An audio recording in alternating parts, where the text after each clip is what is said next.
Welcome back to the Try You channel, where we don't give a... Cockhounder.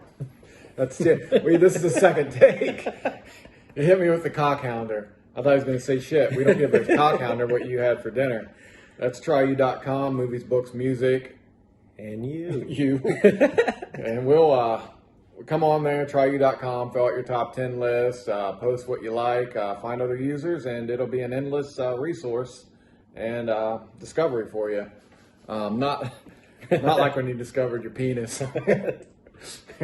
In health class? In health class. Okay, we're going to talk about our favorite adaptation from book to film, which is a very difficult one usually, because I usually think the film or television series or whatever it is fall very, very short.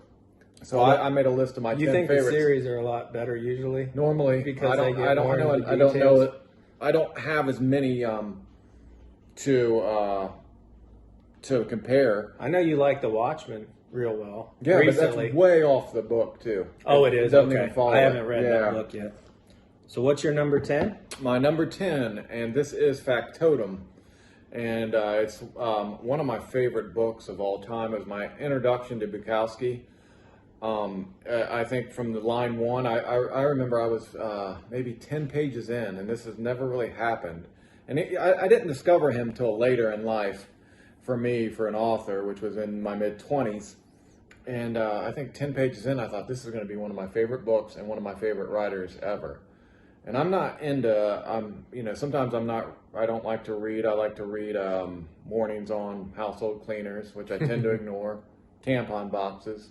Speed limit sign? Yeah, you got to read It's a recommendation. Yeah, it is. But Bukowski is one of my very favorite writers. He could fill up my top 10 list with just mostly his books. I can't wait to read Factotum. So I've seen the movie, haven't read the book. I've read Ham on Rye and Post Office, and Ham on Rye is in my top 10 books. What do you think it is about his writing style that grabs you and that makes you such a big fan? Bukowski, no wasted words, really gritty, doesn't pull any punches, which is kind of a cliche thing to say. Let me take that back. But his economy of words is like nobody else. And I know he said, Hemingway said, Bukowski is talking about Hemingway and saying you got to write one true sentence. And it seems like that's all Bukowski writes. And then, like Hemingway's The Sun Also Rises is that way, I believe. That's in my top 10. Ham on Rye might make it for me if I reread it, but Factotum was my introduction to Bukowski. And then, I found out he was a poet, and his poetry is outstanding, and it's the economy of words and the subject matter. And, he writes about, of course, drinking, if you know Bukowski at all. Of course. It's a ton of that kind of stuff in the dark and the kind of the underbelly of Los Angeles. And I think he's in the middle of it. I think that point of view adds to his resiliency to keep fighting to get such great works of art out.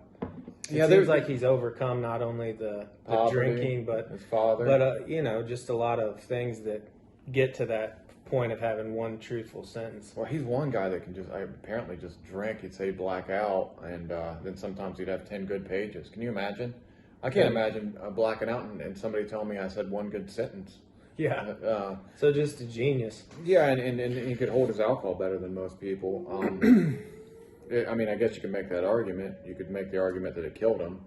But, I should probably get to the movie a little bit. And the reason I put it at number 10, I think it's a fine movie. It's just the book is so overwhelmingly good, in my opinion.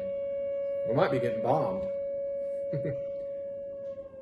Well, maybe not. Maybe it's just noon. It's Matt Damon, Marissa Tomei, Matt Dillon. Oh shit! Yeah. I said Matt Damon. Damon. I always do that too. Matt Dillon. Marissa Tomei is Not definitely Matt one of Damon. my favorite actresses. Matt Dillon's real cool. I really like Matt Dillon. I don't even know his name. It seems like a lot of the really good books don't have trouble getting really good actors to be in the movies. But even though they get really good casts, a lot of times they just don't hold up. They fall short almost always. There's another movie based on Bukowski wrote the screenplay. Barfly and Mickey Rourke got the part. That's pretty cool. Yeah, he wanted Sean Penn. Oh, and he couldn't get him. And then he writes a book, Hollywood, about that whole experience. It's a great book. It could be in my top 10 as well. But the movie's really, really well crafted, really well done. Matt Dillon is great in it. He does just an outstanding job. I mean, much better than Mickey Rourke did, in my opinion. Much better film. It's 10 on my list because I like Factotum so damn well. Mm-hmm. I'm surprised that somebody could make such a competent adaptation of it. But we can go on to yours. I don't. Yeah. So for number 10 for me, I have Great Expectations, which I tried to avoid reading as much as possible until I was in my early 20s. Mm-hmm. And my parents had put a lot of books in my room when I was young, kind of hoping I would read them, even though I never did. But one of the ones I had was Great Expectations. It was an old copy, leather, and it, one day I just grabbed it and I read it. And I was in my early 20s, and it blew me away. It was my favorite book right when I read it, and I didn't have hardly anything to compare it to. But now it's still in my top 10, and it's an awesome story. And the movie, it doesn't hold up to the book, and it's loosely based on the book. Mm-hmm. A lot of the story, there's a little bit of twist here where they do different stuff, but the cast was great with. It had Robert De Niro, Gwyneth Paltrow, Ethan Hawke. That is. And it's a really, I think they struggle with telling that story in an hour and however long. Oh, sure. That's most of the problems. After you finished that book, I was thinking, did you call yourself a pussy? Every time I finish a book, I get in the shower and put my head down and just yell, pussy! 'Cause what a pussy thing to do, read a book. Yeah. Oh, that's funny that society kind of was leaning that way when we were kids, in the suburbs, kind of. Oh, yeah, about not going out and playing sports, but as long as you have some chewless tobacco and a baseball bat, you're much better. I didn't start reading seriously, really, and I know I enjoyed it. I know A Separate Peace and To Kill a Mockingbird and The Outsiders before that. 1984, in Brave New World, in an English class they made me take. And I'm glad they did make me take it now, but you got to pick up a book of 50, and those two just kind of changed my life, really. And then I really got into reading all the literature I could find, and that is, like I said, tampon boxes, super glue tubes.